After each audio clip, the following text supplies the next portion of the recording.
were touching or trying to touching my feet, and I was not allowing them. And once she had been touched my feet, I has to touch the feet of that girl reward. Have you seen that?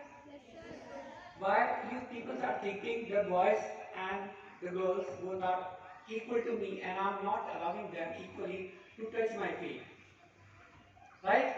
Boys are touching, I'm giving them blessing, and boys when they come to me to touch my feet, I do not allow them. Why? Sanskrit में एक श्लोक है, यत् पूज्यते नारी रमन्ते तत्र देवता। मेरे लिए आप जितनी भी लड़कियां हैं ना, वो लड़कियां नहीं है, कन्याएं हैं मेरे लिए।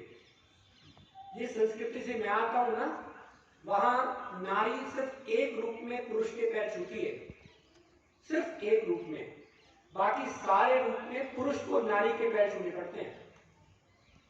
जितना सम्मान नारी का अपने भारतवर्ष में है ना, इतना कहीं नहीं है। और आप एक रूप को समझते होंगे, वो बहन है तब हम उनके पैर छूने हैं। राखी बांधने पर मैंने बहुत सारी वीडियो देखी है कि छोटी छोटी बहनें बड़ों से कहती पैर छू, पैर छू।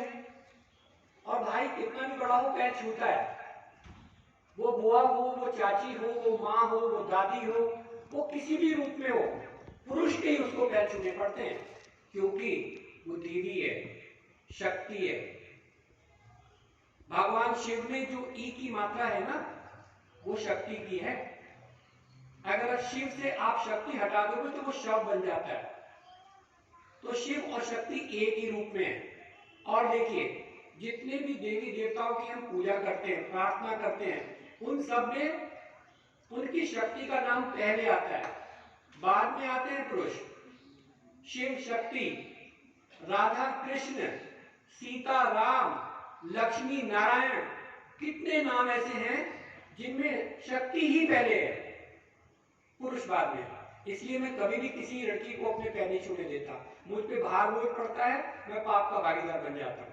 तो आज से मेरी प्रार्थना है सबसे, देखो मैं हाथ जोड़ रहा हूं आप लोगों के, मेरे पैर मत छुआ, ठीक है? कोशिश भी मत करो। मेरी ब्लेसिंग्स आपके लिए नहीं है ऐसा नहीं है, मैं इक्वली ब्लेसिंग करता हूँ। 11th की गर्ल्स जानती होंगी, I am equally treated with girls and boys. प्यार भी दोनों को बराबर करता हूँ और सजा भी दोनों को बराबर देता हूँ। तो मेरी नजर में दोनों लड़के और लड़कियां बराबर हैं। मेरी भी 2 बेटियां बड़ी हैं, 1 बेटा, ठीक है? तो आज के बाद कोई भी लड़की मेरा पैर नहीं छुएगी। आप अपने समाज में छुइए, आप पहाड़ी कल्चर से हैं, वहां छूते होंगे, मैं नहीं छुआता, ठीक है ना? कोई कोशिश नहीं करेगा मेरे पैर छूने के लिए। मैंने आज पोडियम से बोला इसीलिए, बिकॉज आप मेरे लिए पूजनीय है। अभी तो नवरात्रे आ रहे हैं, नवरात्र में तो कन्याओं की पूजा की जाती है, फिर उन कन्याओं के पैर हम कैसे छुआ सकते हैं जिनकी हम पूजा करते हैं, ठीक है ना? तो संस्कृत का श्लोक ही वैसी नहीं है, यत्र पूज्यते नारी रमन्ते तत्र देवता। उस घर में देवताओं का वास होता है जहां नारी की पूजा होती है। और नारी की पूजा करने का मतलब क्या है?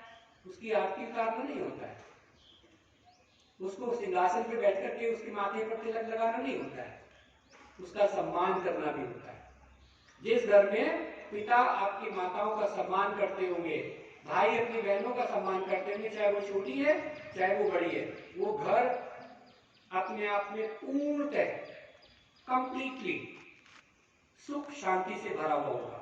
वॉच करके देखना। और जिन घरों में पुरुष महिलाओं पर इधर उधर हाथ उठाते हैं, बुरा करते हैं उनके साथ में, वहां शांति बिल्कुल नहीं रहती है और उस घर में लक्ष्मी का निवास कभी नहीं होता। जानते हैं?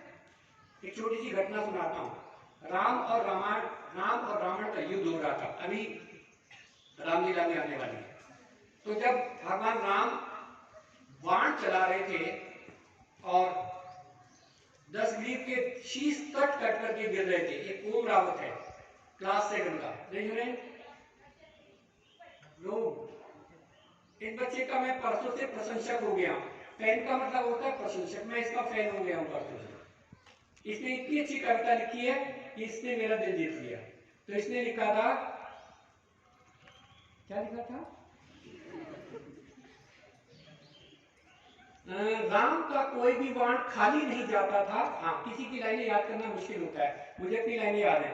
राम का कोई भी वार खाली नहीं जाता था, एक शीश कटता था दूसरा उगाता था।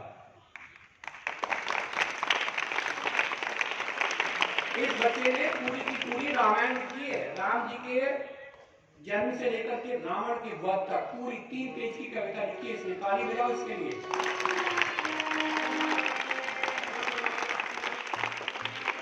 तो मैं वहीं से प्रसंग दे रहा हूं कि भगवान राम ना बार बार शीश पे वार कर रहे थे, शीश पे। तो विभीषण खड़े खड़े देख रहे थे। विभीषण ने कहा भगवान इसके शीश पर वार क्यों कर रहे हो, इसके हृदय पे वार करो।